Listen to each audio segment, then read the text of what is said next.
রসাতল থেকে উদ্ধার করতে হবে। লুপেলুক্রেসি থেকে পশ্চিমবঙ্গকে যদি আবার ডেমোক্রেসির পথে ফিরিয়ে আনতে হয়,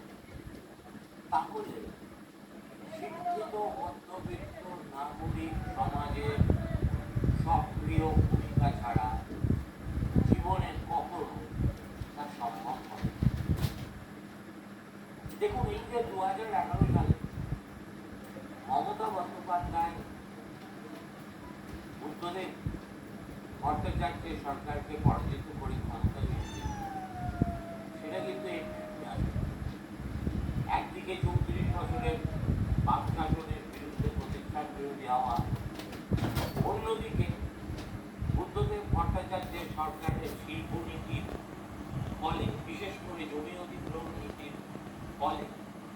এ রাজ্যের একটা বড় অংশের গ্রামীণ